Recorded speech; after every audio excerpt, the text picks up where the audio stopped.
Alright, what's going on, everyone? Emmy.exe here, back with some more Minecraft.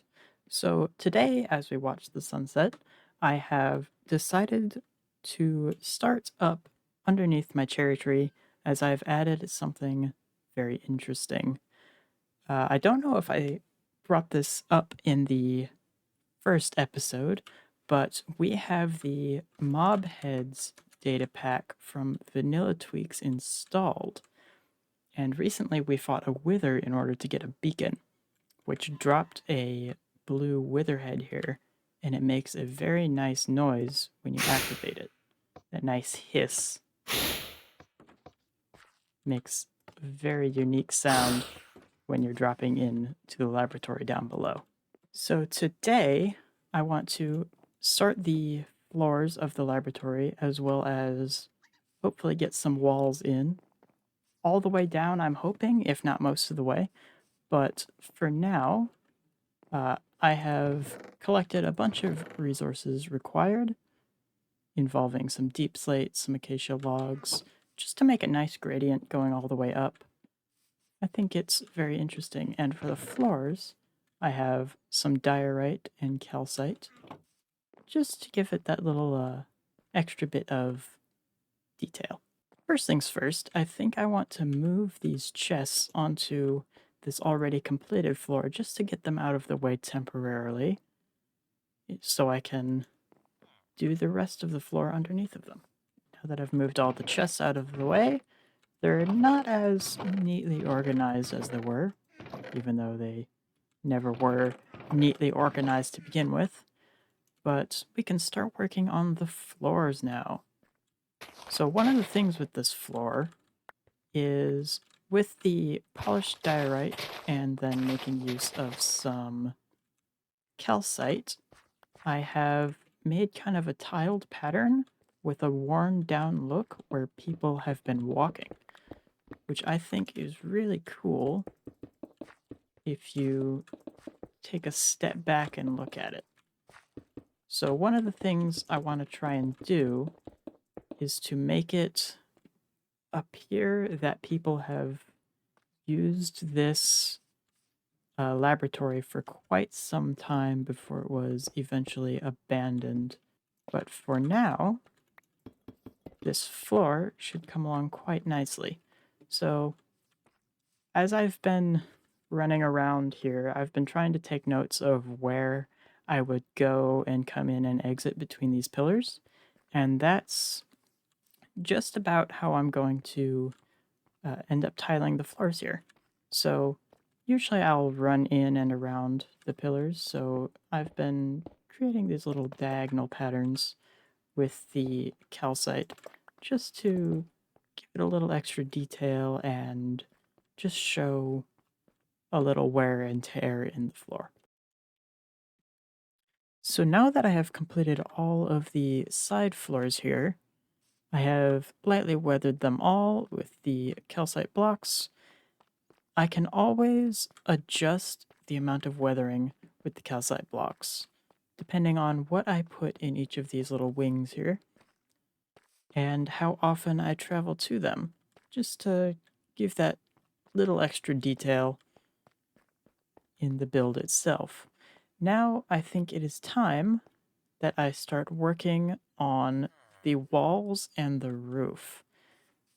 Utilizing all of these blocks here, including acacia, tuff, both cobbled deep slate and regular deep slate, and some smooth basalt, I think it's time to start working on the walls. So let's get to it. So for these walls, I don't want them all to be exactly the same height with the darker blocks. I want some of the stone and andesite that I'm using in the ceiling to kind of seep down to the different layers just a little bit to give it that little extra dirty griminess that is seeping up the walls on the sides here. The thing about both the cobbled deep slate and regular deep slate variants is the regular deep slate is slightly lighter, in my opinion, than the cobbled deep slate, which allows for me to use the regular deep slate slightly higher up than just the cobbled deep slate itself. And now, when building these walls, I tend to just place and break blocks until I have something that I like. So for this wall here, I kind of want it to be slightly shorter in the darkness than the one next to it. Because if you look, the one next to it has all of these brewing supplies, which is more of a high dirt environment than just a few chests here.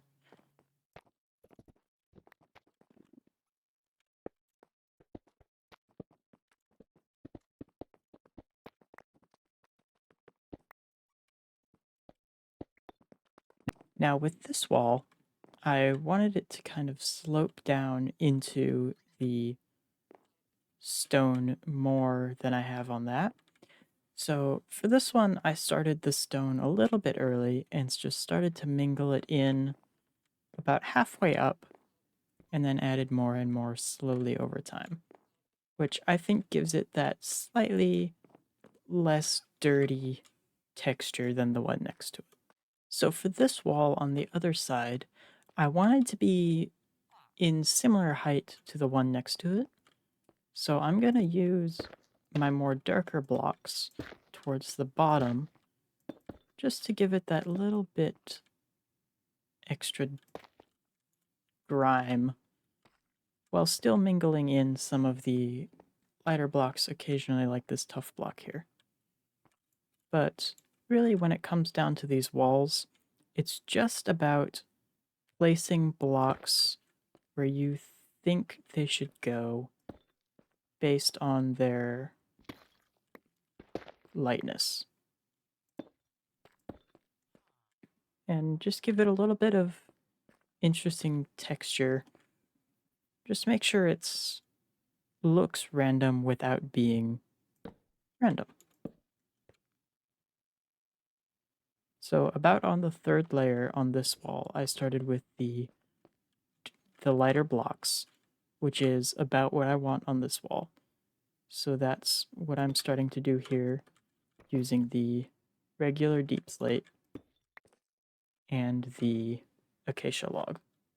Now on the next layer, I've started using the both tough and acacia, and I'm going to start lessening my use of deep slate. And in fact, I think I want to place a stone there just to start incorporating it into the ceiling itself.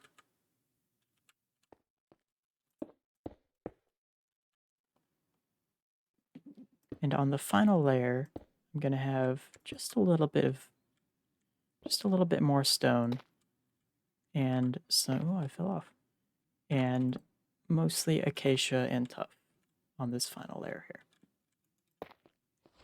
Just to give it that lightness at the top that it needs for the top of the ceiling. Now for the ceiling, I've been using andesite, stone, and cobblestone mixed in, with the cobblestone lessening as it gets to the top. Mostly because cobblestone is kind of a darker block, and I'm trying to leave the darker blocks towards the base of the walls. Now, I don't think it would be an awful idea to incorporate some of the darker blocks into just the edge of the ceiling here. For example, I could stick in a tough block here just to give the ceiling a little bit of dirt along the edges and to help blend in the cobblestones just a little bit.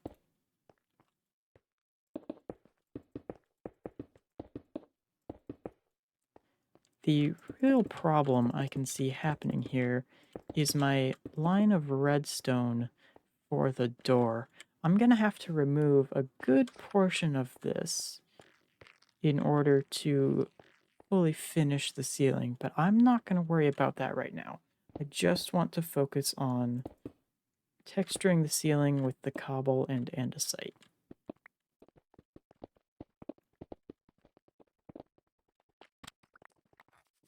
And that right there is almost exactly what I was looking for.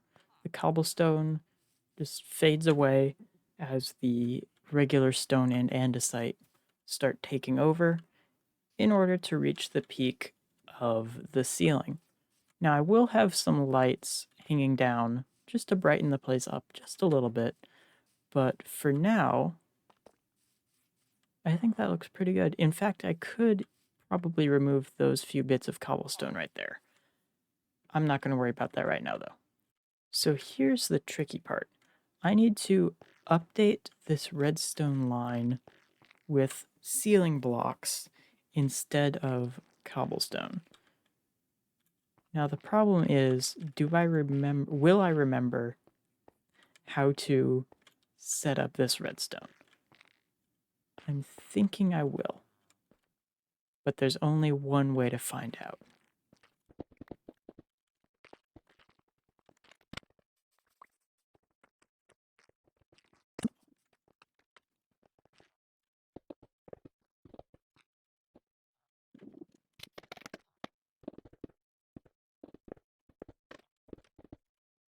Now we add some andesite just to the very top here in order to give it a little bit of detail. And there it is. That is the majority of the ceiling done. We do still have to finish that half. But for now, I want to put my redstone back in to make sure I can get back inside later. Just plus my floor layer. Let's see. So it's covered. It's good. And no. So there it goes there. There it goes there. Only higher than I need to them, so that's good. We did end up losing a piece there. So let's go ahead and do that back up. Oop, there we go. And we can patch the floor back up now. And hit the test button and find out if I did this right.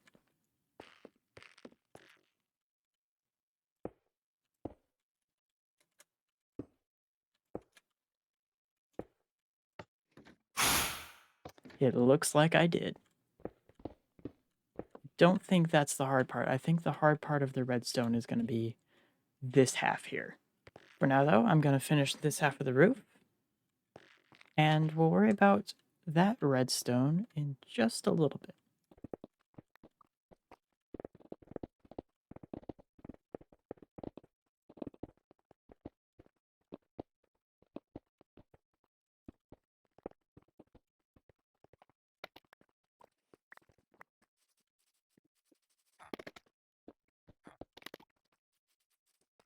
Right, so now with the entire of this roof section done, I think we've done a pretty good job. Now I'm going to go ahead and finish all of the rest of these, hopefully not mess up my redstone too badly, and I'll be back in just a moment. Well, after all of that, we finally have a ceiling and walls. Well, mostly walls. I still have to do the back and the front, but I think I'll get to that later. For now, though, I have gone ahead and put in some floor, and I've hidden some torches under here just to light it up a little bit more because the lanterns didn't do a very good job. I still had some mobs spawning down here after placing in the lanterns, but I think it's looking pretty good. There are a few spots still that I have to touch up because the gradient didn't gradient as much as I would like, but I'll go through and do that later. I think there's another spot there. For now, I'm going to call it good enough and leave it alone. Now, me and my brother ToedToad wanted to make an iron farm. We've been waiting to do that for a while, so I think let's see if we can get him on, and we'll go ahead and do that. Right, so in between this clip and the last one, I have upgraded my computer, and in doing so, I may have forgotten to transfer the replay file. Anyway, Here's the completed iron farm. Unfortunately, don't have the replay file, but it looks really cool and it's huge. There are a total of 8 villager cells. I think 7 of them are working, which is unfortunate, but I'll fix that later. There are 8 villager cells, 3 villagers each for a total of 24 villagers. And me and ToedToad spent, I don't know, probably an hour on this. It was not a small project, but I think the hardest part was actually getting the zombies in. They were not fun to try and name tag and put in their holes. But yeah, that's the iron farm. Kind of bummed I forgot to transfer the replay file, but it is what it is. So I have AFK'd here in this farm for just about an hour now. Let's see what rates we've got. It should be just about 1500 iron. And if that is correct, I will be very happy with how well this farm is doing. Ooh, yes, that is a lot of iron. So I'm going to go ahead and count all this up, and I will be back in just a moment. So this farm has generated 1,594 iron in about an hour, which is more than what I expected to get from it. And here's just a red shulker box with all the poppies, because I don't really know what to do with them. And as you can see in the 30 seconds that I have collected all this iron and tallied it up, I've already made a little bit more. But this farm should be just fine for what I need iron for.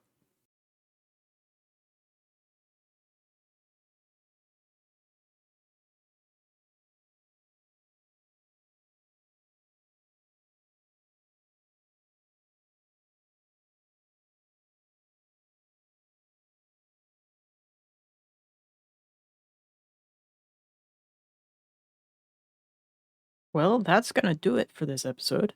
I hope you all enjoyed, and next time I hope to be able to build a froglight farm. I'm going to go and collect some tadpoles off camera, and I think it shouldn't be too hard. We'll just have to get up to the nether roof in order to build it, but that should be the easy part, really. Anyway, I'll see you next time.